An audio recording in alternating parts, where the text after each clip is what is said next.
Hey friends, today's video is a little different. It's not about leadership or legacy in the traditional sense, but about the kind of legacy that doesn't wear a name badge, the kind that curls up beside you at the end of a long day, waits by the door, and loves you without condition. Today I want to tell you about someone I lost, my buddy Sarge, and what a 10-year-old cat taught me about leadership, life, and legacy. Sarge wasn't just a pet, he was a constant.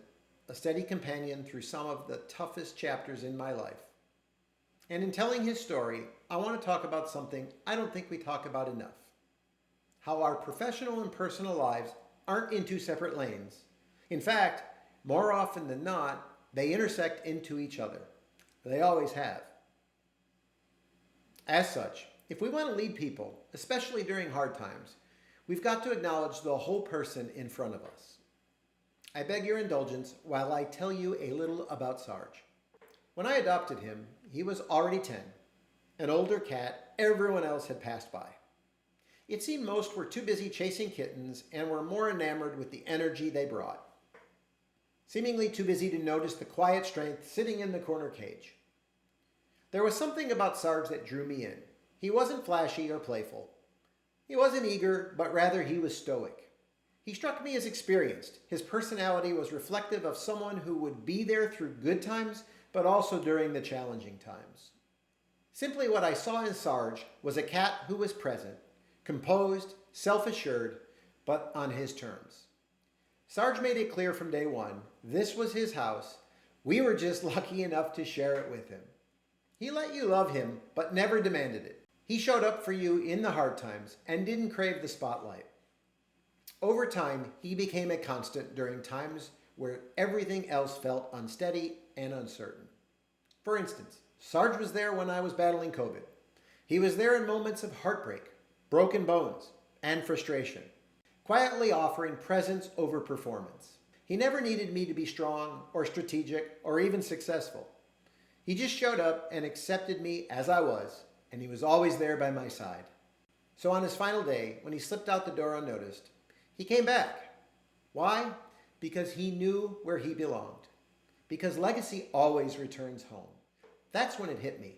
Leadership is often less about pushing for performance and more about quietly walking with people through their valleys, so one day they can climb again. In reality, we lead people who are managing more than what's on their calendars. We help lead them through illness, divorce, grief, financial uncertainty, and balancing of work and life's commitments. Leadership isn't just about strategic foresight. It's also about emotional fluency. It's knowing when someone needs room to breathe and when they need a place to land. That's the kind of leadership people need in today's world. The kind that says, I see what you're carrying, I'll walk with you while you carry it. It's in these moments, the moments when someone's world is upside down outside of work, that our leadership has the most impact inside of work. As I reflect on the loss of my buddy, it prompted me to think about the feelings and emotions we process when someone we value leaves the company. It's easy to focus on the absence, the empty chair, the silence in the group chat, the shift in rhythm. But leaving a place of employment doesn't mean you leave the people. When I think about the time I spent at various places with my teams, I just don't see deliverables, or deadlines, or decisions. I see people I believed in, people I still believe in. Leadership at its heart, it's never transactional, and it's deeply human. And when you lead with legacy, when you pour yourself into others, what you leave behind isn't just outcomes. It's a part of your story that still lives on in theirs. So even if your badge is retired and the meeting invites no longer land on your calendar, let your former teammates know this.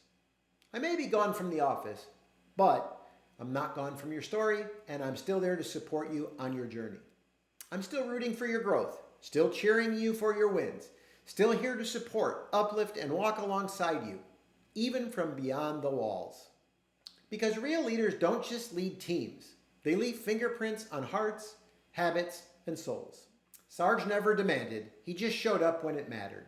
And in that, he mirrored the kind of leader I want to be.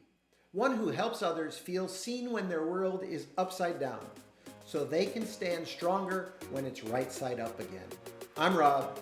and this is Leadership, Life, and Legacy.